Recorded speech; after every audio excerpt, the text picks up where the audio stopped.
Hello and welcome to The Arise interview. 60 minutes of big questions about the big stories from the news and beyond, with fresh insight and critical analysis. I'm Charles Anyekulu. Coming up in the next hour, it's Brexit Day, the day that Britain formally leaves the European Union. Joyous or tragic, good or bad, it all depends on who you are and where you are.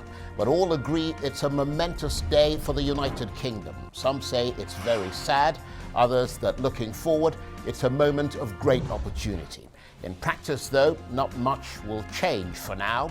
A trade deal must be done within 11 months. It's rumoured that Boris Johnson will go for a Canada-style trade deal with the EU.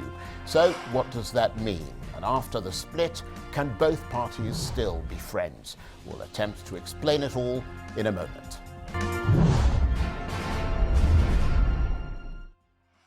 So Brexit Day has finally arrived. Britain's journey to this day began as a surprise to many people, including those who campaigned for it.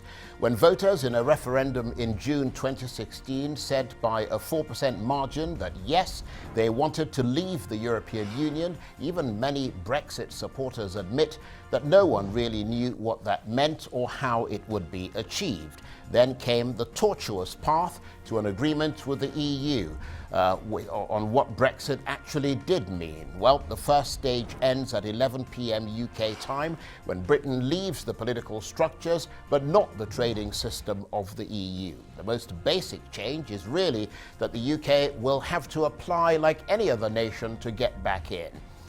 Free travel, tariff-free trade, and even trade across the Irish Sea remains the same until the end of this year. And by that time, says the UK government, it will have negotiated a new trade deal with the EU. Or it won't, and it will have to operate as if it was another non-EU country, like Malaysia, for example, or India. And Prime Minister Boris Johnson is reported to be willing to sign a deal like the EU-Canada deal. We'll talk about all that in a moment. But first, here's the man who led the Brexit movement in Britain, Nigel Farage, saying goodbye to the European Parliament in his own inimitable style. I want Brexit to start a debate across the rest of Europe. What do we want from Europe?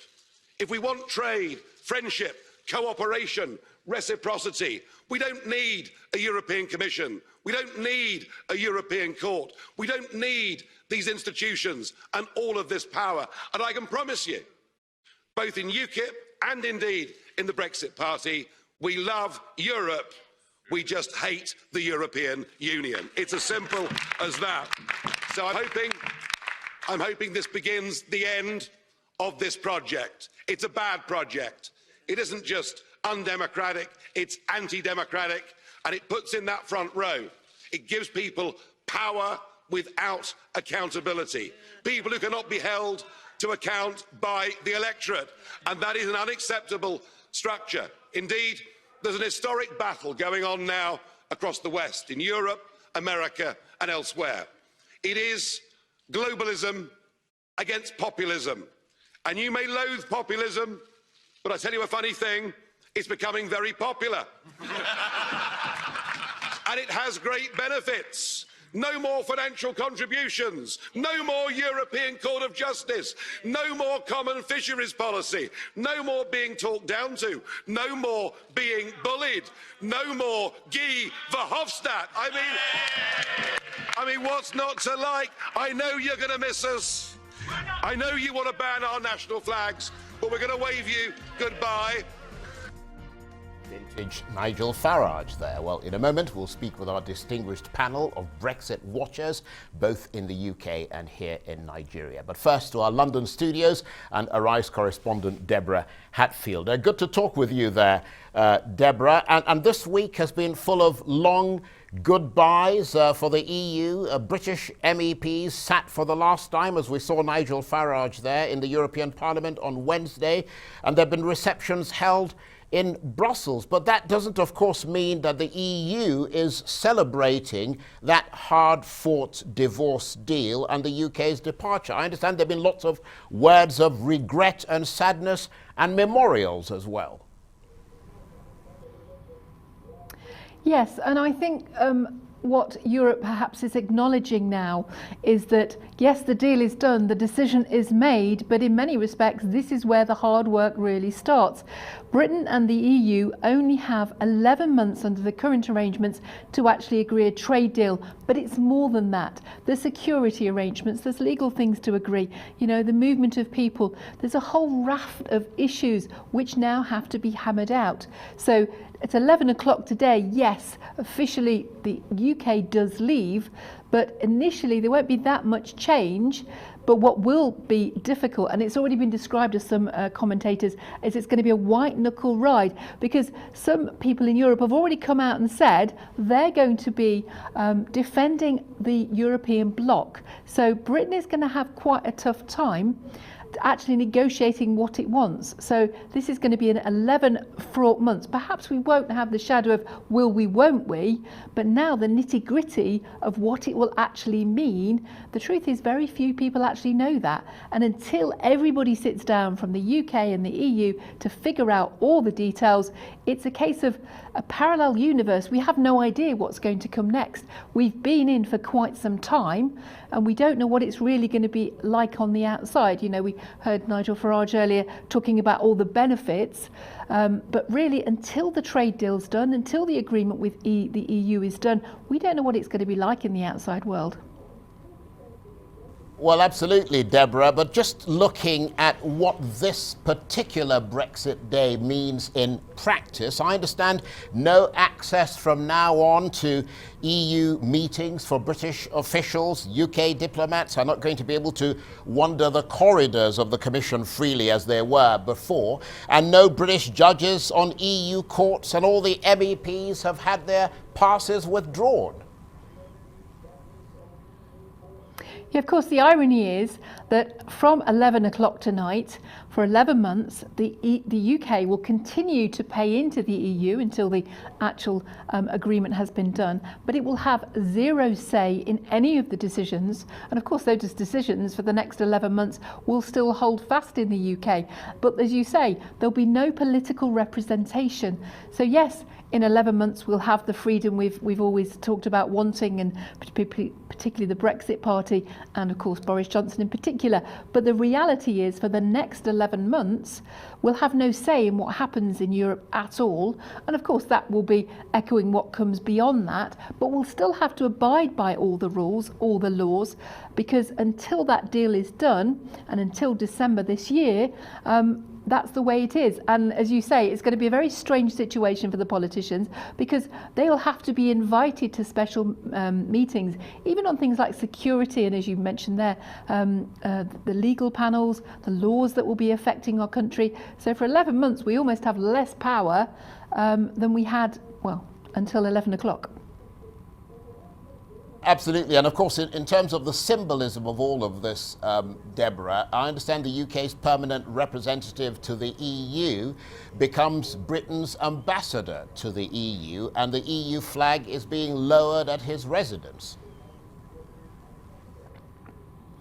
Yes, in fact, everywhere in Brussels, the flag is being removed as a symbol of the change that will happen at 11 o'clock.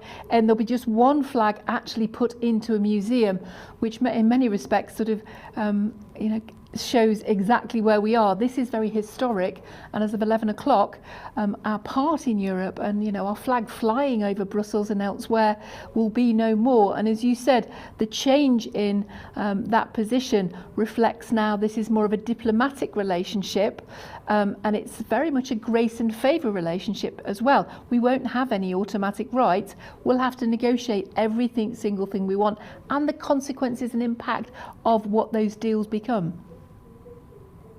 And of course, Deborah, for Boris Johnson, the British Prime Minister, he's been the driver of this latest sort of round of Brexit. What does all this mean for him? Because surely Brexit is something that will shape his premiership going forward. Well, since 2016, Boris Johnson has firmly made himself the face of the Brexit party in terms of wanting to get us out, very different from Nigel Farage, of course. He staked his premiership on this. When he took over from Theresa May as the Conservative leader, his big promise was, I will get Brexit done. And of course, he did manage to reopen the agreement with Europe and get a new deal, which very few people expected. It didn't always have supporters from everybody, but you know, the general election result, the 80 majority that he now has, gives him the power to actually get Brexit done and get it on his terms to a point. But here's the danger. It's like with most things, be careful of what you wish for, because now he has to actually deliver Brexit. So it's a wonderful theory, but the reality, his reputation, his government's reputation, and everything that happens will be pinned on the trade deal in particular he can do with Europe and in some respect the rest of the world.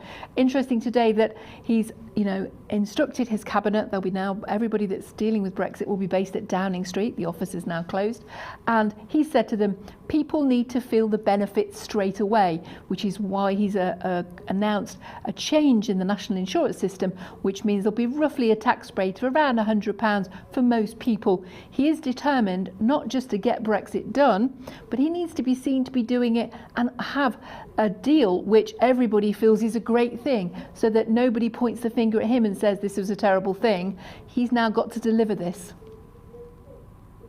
And Deborah, you are, of course, British, so this affects you directly as it does millions of other people. As an individual, beyond your being an Arise correspondent, mark this moment for us from your perspective. I think we are stepping into the unknown. And as you say, as a British citizen, yes, of course, I welcome the new opportunities, possible trade deals with America. This all sounds great. I may even end up with a new colour passport soon, and in 11 months, we'll all have, different regulations governing our movement within Europe. But I feel as though, it's been said by several politicians, we are at a crossroads. If we're to benefit from this on an individual basis, then we have to be clear that the deal we end up with and the life and the society we create as a result of it doesn't mean that individuals have less freedom of movement, less ability to work elsewhere. So I think we need to see the benefits, not just the downfalls. And personally, I'm excited to see what comes, but I think there are some pitfalls, and I'm hoping we can navigate them in such a way in the country.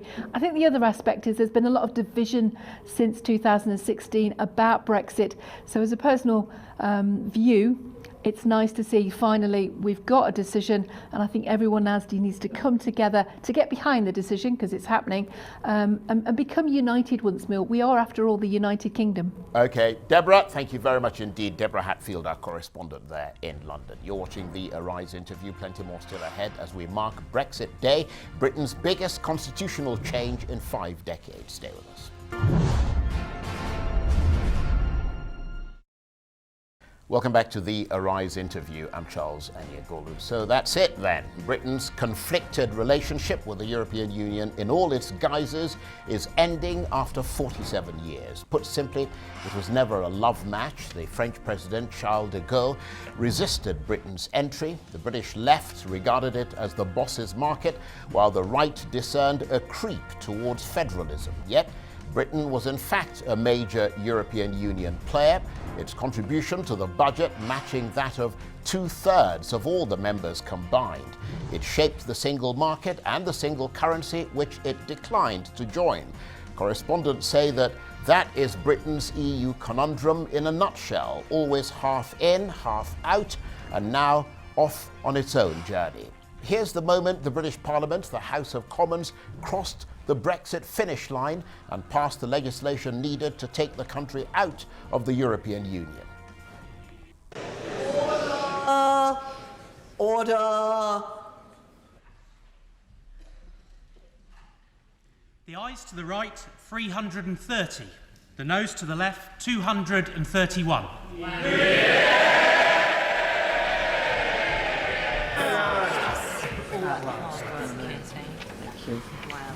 The ayes to the right, 330. The noes to the left, 231. So the ayes have it. The ayes. Proceedings in the House of Commons there. Well, for more on Brexit Day and its implications going forward, I'm joined now from our London studios by the journalist Paul Davis, whose journalistic career spans writing for the UK Daily and Sunday Express newspapers, and here in Abuja by the British Nigerian journalist and newspaper columnist Donu Kabara, and by the London-based economist and international business analyst Christian Udechukwu. Thank you very much indeed for being here. And I'll come to you in a moment, Paul Davis in London, but let me start with you, Donu. Of course, a new beginning is a phrase people sometimes use after a divorce.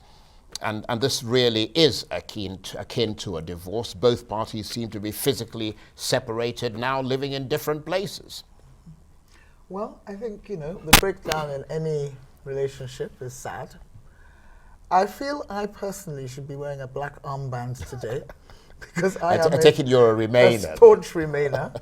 But you know what? My take on all this is that there are certain countries that have a little special something about them. And like it or love it or hate it, Britain is one of those special countries. It has a Commonwealth, which comprises not just the countries that President Trump has disparaged, but, Canada, Australia, big Western-style economies, and all kinds of possibilities await the UK if it plays its cards right. But I have to tell you, I think it is a tragedy that Britain was not able to stay in. It's a bit like, I keep on saying this to people, it's like you live on an estate and there's a residents association. And you refuse to be a member of that residents association. And yet you live on the estate. You live on the estate. Because the guy in number 52 irritates you. You don't like the fact that the lady in number 26 has a dog.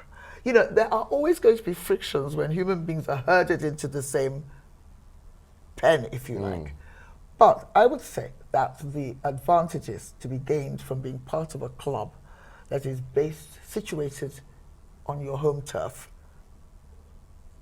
I think the advantages outweigh the disadvantages. Right. Okay, well, let me bring Chris Udechukwu in. I suppose the real question now, Chris, is can both parties remain friends, and what will that friendship look like? And I guess the worry is that despite having so many shared interests, as Donu just said, neither the EU nor the UK will have as much sway over what the other does. Freedom, yes, but at what price?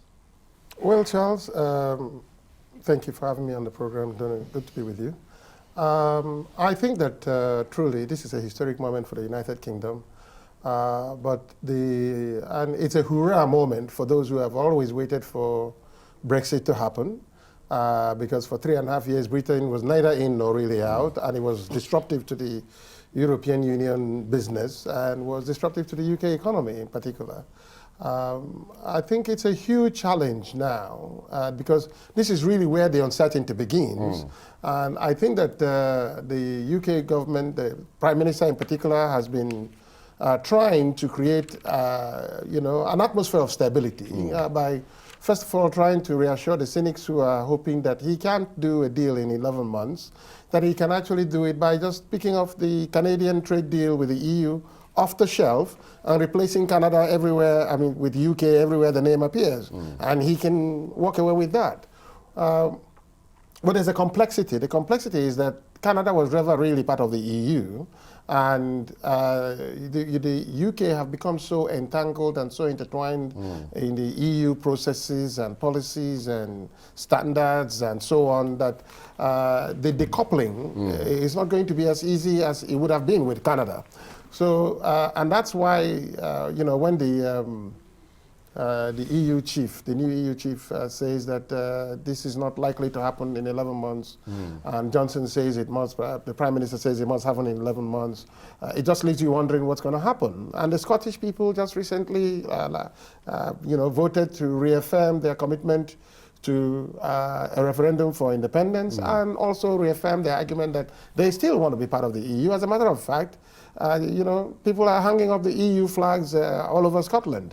So it's a real challenge, and there's going to be matters arising in Northern Ireland for a vote for a united Ireland with now there's a border on the Irish Sea, invisible border, all you know that it is, but it's still a border because now there are debates as to how the checks across the EU, I mean across the Northern Ireland border with the rest of the United Kingdom will happen. So, you know, the bad news about the Brexit is being managed, but the real test is that it has finally happened, and the UK government is doing the best possible to put a bold face on it, and its allies are also helping. I mean, Mike Pompeo, the US Secretary of State, was recently saying that now that Brexit has happened, the UK comes to the front line of the trade negotiations. But some of the issues he was already highlighting shows where the friction will be. Right. Okay. That they're looking to get into the the UK agricultural market. Well, you're the business expert here, so we're the economist. We're going to talk to you some more in a moment about the nitty-gritty of that Canada deal that you mentioned and all the other issues that are pending. But let's go to London and talk to Paul Davis, who's sitting there patiently. Paul, good to talk with you. What are your reflections on this day? Do you see this as exciting and a chance for a new beginning, or are you feeling deeply regretful and thinking that this is a move profoundly in the wrong direction? Well, personally, I just feel that we're standing on the edge of an abyss. We don't know what we're going to fall into or rise up from out of it. And there's been we've got 11 months, to transitional period to try and bring our country together, which is riven almost down the middle with rifts of different opinions between people who wanted to remain and people who wanted to leave. And there's been a lot of boisterous debates going on. There's a lot of protests today outside of Parliament too, of people on opposing sides of this. And whatever happens out of this, those opinions and those sides will remain. Our country will remain split down the middle on this for a considerable amount of time to come. Now, it depends on this government how they can make a trade deal, but also govern a unified United Kingdom and take it forward. And by that, today's mentioning by Nicola Sturgeon of going ahead with an independence vote, possibly without the permission of Westminster, is another, schism within our society as well. I feel we have to try and bring society together somehow. Trade deals aside, this is more of the spirit of the nation, really, and the soul of the nation, which is under question. And it really is a difficult and unpredictable time here in the UK. Well, absolutely. And Paul, you mentioned there the Nicola Sturgeon. Just for our viewers who don't know, she is, of course, the head of the Scottish Nationalist Party, and we're talking about Scotland and another referendum vote. But I'm just wondering where you are in London, Paul. What tone is the British Prime Minister Boris Johnson setting? Are you expecting much celebration, much triumphalism, or is there a sense that that would be unwise? I expect that will happen. Yes, I very much do. Recently he was trying to, get Big Ben to ring out, the changes tonight in our democracy.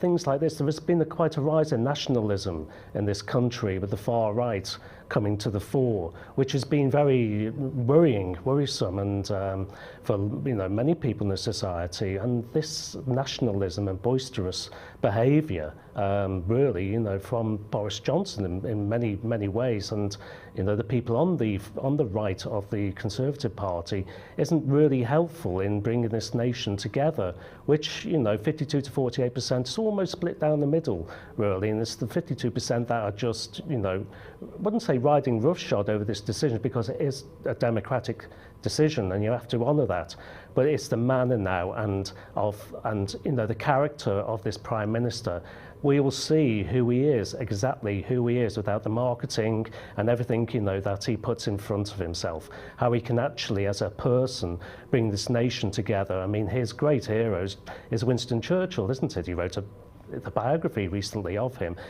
Churchill brought this nation together in the time of war. Now, this isn't a time of war, but he was a unifying personality and character and politician. And people from either side of any spectrum of politics in this country rallied around him.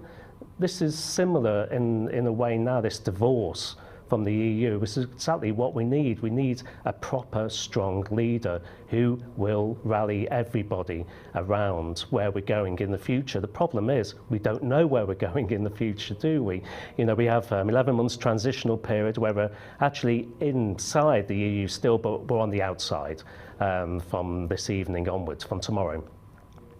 We need to do trade deals around the world. Now, doing trade deals around the world, we're possibly being perceived as in a weak position because people think we need to do trade deals. So we'll be offered very difficult terms, and it's going to be, substantial brinkmanship that's going to bring that about as well. There's many, many challenges for this country now. Okay, Paul, stay with us. We'll talk with you some more and also talk to our two guests who are in Abuja here with me. You're watching the Arise interview. Plenty more still ahead as we continue our chat about Britain's relationship with the EU, which has ended after 47 years. Stay with us.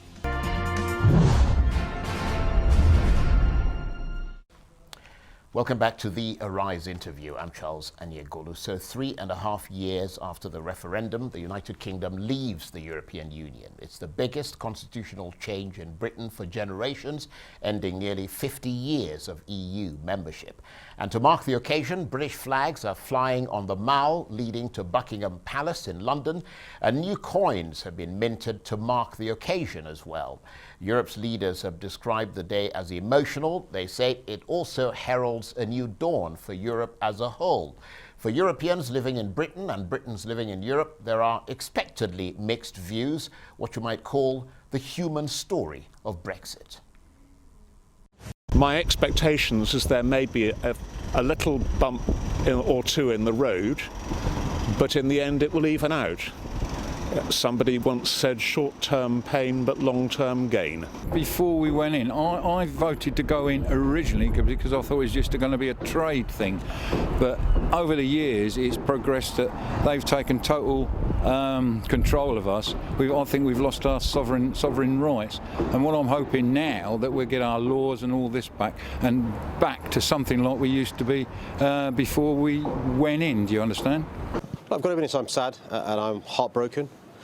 What I do recognise, though, is that there are Londoners who are EU citizens who make a massive contribution to our city, economically, socially, culturally. They aren't just our colleagues and our neighbours, they're our friends and members of our family. The key thing, though, is I'm of the generation who has seen our European neighbours as friends and allies. Previous generations looked upon them with suspicion, and the key thing I'm determined to make sure happens is going forward we will carry on as a city being open-minded, outward-looking, pluralistic and welcoming to our EU friends. Look, we should be really proud that we as a city voted overwhelmingly to remain. We should be really proud that we are a city that welcomes people who are different. The colour of your skin, the colour of your flag, the colour of your passport has no implication on us. We welcome you to our city, and the key three words I want to say is London is open. London is open to talent, people, ideas. That ain't going to change as long as I'm the mayor.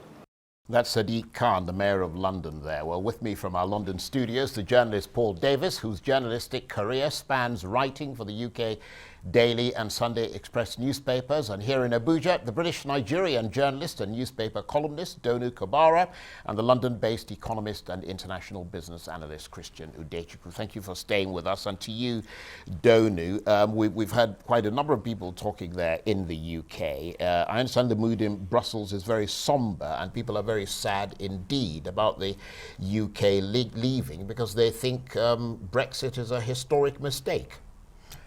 Someone once described Brexit as the biggest single act of self-harm any nation has inflicted on itself. And I'm afraid... So give me an axe, let me chop my leg. Yes, I tend to agree. I have a lot of friends in the European Union who work there or simply live in Brussels. Some of them also work in Nigeria. And I'd say generally, they're all rather sad. Well, most of them are sad that the UK was not able to come to an arrangement that would enable them to stay within the club. But also there is some anger because, you know, the British have been whinging on for ages. You'd think they were the only ones who had to make any sacrifices to create harmony and consensus. I mean, I think that the people who have literally dragged Britain out of the European Union have underestimated the obstacles they're going to face. I think all this glib talk about 11 months of horse trading is a gross minimalization of what is going to be a humongous process that will drag on for years, well, maybe actually, even a I think a lot of decade. people would agree with Yes, you. maybe even a because, decade. of course, even the Canadian deal took 8 years to negotiate, and that's the model that they want to employ. But let me bring you in, Christian Udechukwu, you're the economist here, and of course the next stage in all of this, as Donu pointed out, is a fundamental one, full of bear traps, if you can call it that, trying to reach this trade deal by the end of the year. Is your feeling there that Brussels is going to doggedly stick to their line and not give in to the demands of Britain? It's going to be a very tough negotiation, Charles, and the primary reason is that the European Union of 27 want to be very firm about the lessons that everybody who remains members will learn from the exit of the United Kingdom. The intent is not to punish the United Kingdom, but the intent is to hold a very firm line on the economic and political and perhaps socio-political consequences that anyone who is a member and who chooses to leave will experience. And so, to that extent, the triumphalism that we saw at the EU Parliament today by the Brexiteers who were leaving is most unhelpful in setting the mood for the conversations, and very tough ones at that, that will have to happen going forward. Now, having said that, part of the speeches we had at the EU today by the Brexiteers was that, no more contributions, but the United Kingdom still has about £79 billion of, EU contributions to make going forward from tonight. And, the City of London, which is the heart of the UK economy today, will want to maintain its privileges and rights, as the Mayor of London has just said now, that London is open for business. The challenge is, whether in the 11 months coming, the terms and conditions for the severance will still allow the United Kingdom to maintain its service deficit with the EU. And the reason for that is that whilst London remained part of the EU, it was okay for the UK to enjoy all of those rights and privileges. Now that it is not, Paris and Frankfurt will want to maintain those privileges that were exclusive to London when it was an EU member. And whilst it is possible that the United Kingdom can say that London might look to rival Singapore, as a model, the fact is that the Singaporeans are less interventionist internationally. Absolutely. So, it's very difficult, really. It's going to be tricky. Yes, it's going to be very tricky, but we don't have to be too pessimistic about the future. You wanted to just jump in there. I wanted to ask a question. I should have researched this myself before I came on. Let me ask Christian. The business community in the UK, both big businesses and small and medium, would you say the majority are pro or anti-Brexit? Oh, a majority are anti-Brexit, and for good reason, because 50% of UK trade is with the European Union, and you don't chop off 50% of your trade relationship and expect to be good after that. And for God's sake, the obligations that the United Kingdom has within its own borders is staggering. To just sneer at 50% is incredible. Sure. And I also felt that at the UK Africa Summit there was a lost opportunity, because the last UK Prime Minister, Theresa May, was in Nigeria and in South Africa, and she talked up about £70 billion trade and investment commitments to Africa. And at the last UK Africa Trade and Investment Summit, there was a sudden silence, almost total silence about it. And it troubled me a little. Well, I think they're still trying to figure out exactly what their next move is going to be. But let me bring Paul Davis in, who is in London. And Paul, Boris Johnson now, as you pointed out earlier, has a huge parliamentary majority at Westminster, the House of Commons, but he will be judged by what he gets out of that trade deal, won't he? Because Brexit now goes from the abstract of the last 3.5 years to the practical. Yes, indeed. This is it. Become Prime Minister, you know, this is his test of his mettle, isn't it now? This is what he is in charge and empowered to do and has been agitating from the backbenches for some time.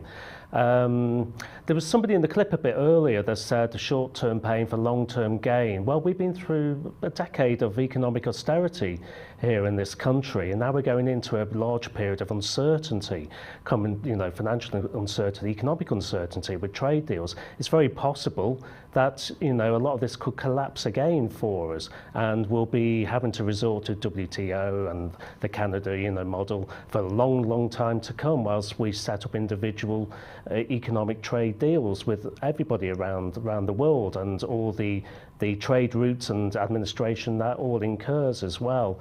My personal view is that we are headed for a considerable amount of economic uncertainty. Now, he and his government might be able to pull out a magic economic wand and actually start to negotiate really good deals. We just don't know, do we? We're in a period of extreme uncertainty, and markets do not like this, do they? And if you're a medium or small business here, you want to stay in a unified European Union because you're getting immense benefits from that, just freedom of, the tariffs, freedom of movement. If you're living abroad, for example, as you're an expat, you want to stay in because you want to continue free health care and, have as a UK citizen the right to live in various countries in Europe. It's up to Boris Johnson, really, how he proceeds from now on, because he's got a huge majority in 5 years to actually, affect something, unless some votes of no confidence happens. Backbenchers on his own party are not agreeing, with various measures that he wants to take, and they will agitate as well. So we might be in a period of compromise too. He's got an immense job on his hand, and I'd just be very interested to see how this proceeds over the next year or two. And we've got a couple of minutes before we have to take a break, so let me go to Donu. And just to round off this bit about Mr. Johnson and the challenges he faces, because he will be up against the fact that 50% of the British population remains profoundly sceptical. We just heard Paul Davis there. Business, as Chris pointed out, remains profoundly sceptical. Historians, diplomats, and of course most of Britain's allies continue to think this is a mistake. So a big challenge ahead, and we've got less than a minute. Okay, let me quickly quote Martin Kettle, who's a columnist on the British Guardian newspaper. He says, Britain's exit from the European Union is unquestionably Johnson's victory. It will be his principal claim on history, but then what? Once the departure is done, it is done. Johnson will try to trade on it for years to come, and he may do so quite successfully. But he now owns Brexit outright. He will also own its failures, delays and compromises, as well as any successes. Whatever happens in the coming stages of the Brexit process, things will get more, not less tricky. That's a very interesting point. Yeah, I just totally agree with that. I think that basically sums it up. Now, Chris, I'm going to come back to you when we return, because I want to get more into, we'll have about 50 minutes or so left to the end of the program, but I want to get more into that model of CETA, which is the Canada EU deal that everybody's been talking about. You're watching the Arise interview. Plenty more still ahead as we continue our reflections on Brexit as Britain leaves the European Union. Stay with us.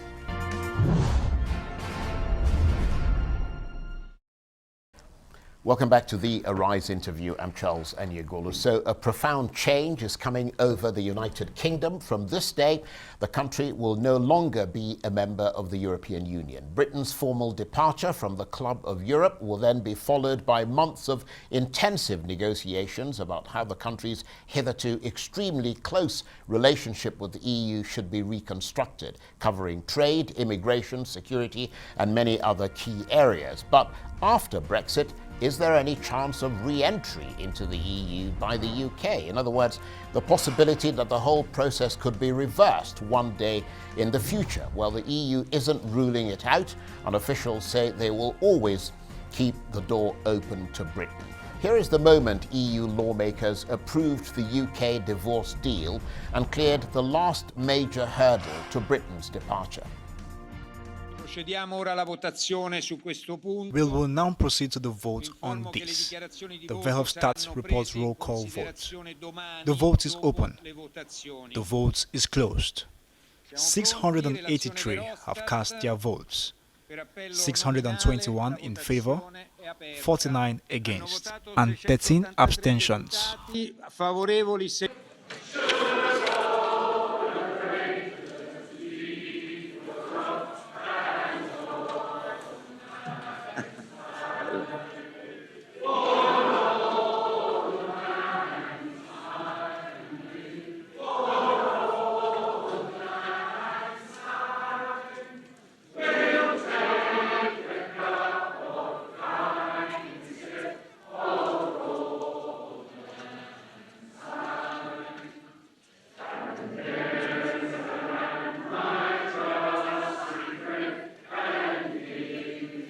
Commovente.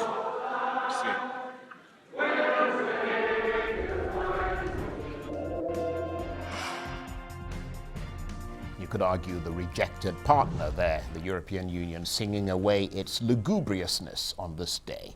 With me from our London studios, the journalist Paul Davis, whose journalistic career spans writing for the UK Daily and Sunday Express newspapers, and here in Abuja, the British Nigerian journalist and newspaper columnist Donu Kabara, and the London-based economist and international business analyst Christian Udechukwu. Thank you for staying with us. Christian, I'll come straight away to you, because let's move on now from the moan factor to the practical, which is, of course, that new trade deal. Britain is hoping to follow the model of CETA, which is the agreement that the EU has with Canada. And that deal covers two areas, I understand. First, it covers trade in goods, and second, it covers trade in services, and also, I think, deals with international investments and so on and so forth.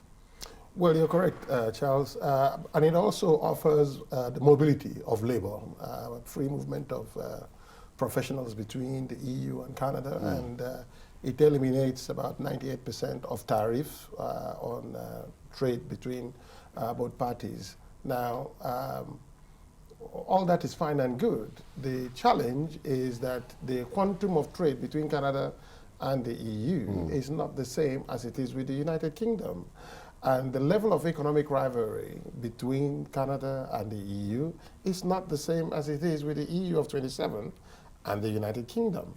So this is where the trick really begins in trying to get an off-the-shelf deal.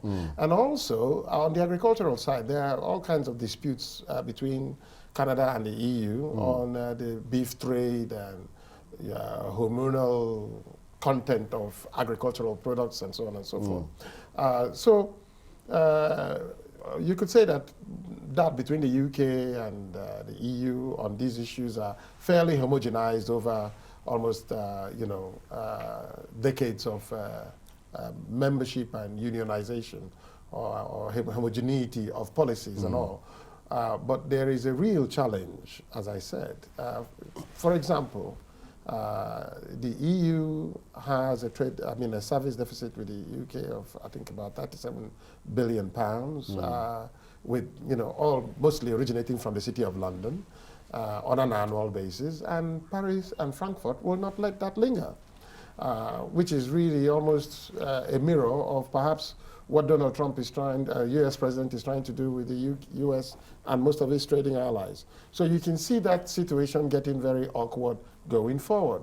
The same thing would apply as far as the mobility of labor is, because part of the concern that the United Kingdom had with the EU and its relationship was the mobility of particularly East Europeans migrating to the UK under the free trade, free labor movement and free mobility of persons, EU citizens. So it cannot reject that terms under the EU membership and then accept it under the, the CETA Canadian-style arrangement. So I don't think the off-the-shelf model will really. This is where people question the simplicity of we will get it done in 18 months. It's going to be much tougher. In 11 months. It's going to be much tougher than that. Yes, I would most certainly agree with that. I'll come to you in a moment, Donu, for a final word, because we're getting to the end of the program. But let me go to London and Paul Davis. Paul, just remind us of how the UK got here. I mean, painfully, you might say. I'm sure you recall how agonizing it was in the British Parliament, the House of Commons. Well, we got here because David Cameron had a referendum, which in many ways you could interpret on his own premiership in a way. He was just fed up with all of the right wing of the Conservative Party. So he thought, if he could win this referendum, it would quiet and quell this for, kind of agitation and urge to leave the EU for quite some time. Well, we know what happened. He lost that. And as a consequence, we've been, and it was a democratic vote, we have been hurtling forward on this programme of Brexit now for some time. And here we are today, the final day where we are as members of Europe. Essentially, that is where we have arrived in this country. And the sad thing is, it is an immense act of self-harm in many ways, because for the working everyday person in this country, they may see their workers' rights being reduced. They may see their job security being stripped away, with firms maybe deciding to move to Europe instead, where they get more favourable economic conditions. It's the actual everyday working person of this country who really faces a very uncertain future for their family, but also their generations as well, coming along, their children, which the past generation has benefited in many ways from freedom of movement, for example, around Europe. This is where we have ended up from that initial referendum under David Cameron's premiership of this country. Well, let me come to Donu for the final word. After all that pain in Parliament, it's Brexit Day, and I suppose most people are greeting this day with a bit of a shrug. Well, it depends on your age. The Financial Times newspaper says that the country is facing this prospect with a mixture of optimism and regret. And I'd say fear as well, to some extent. But you know what? My son is 24 years old, and I know that he and his friends are outraged, because as far as they're concerned, it is old cargos like us, my generation and above, who have voted for something we will not be alive to enjoy or not enjoy. So I'd say that the mood, the jubilation, is probably largely restricted to older people. Okay. Donu Kabara, Chris Udechukwu and Paul Davis in London, thank you very much indeed. Well, that's it for this edition of the Arise interview. Do join us again tomorrow from me and the entire team here in Abuja and London. Bye-bye, and thank you for watching.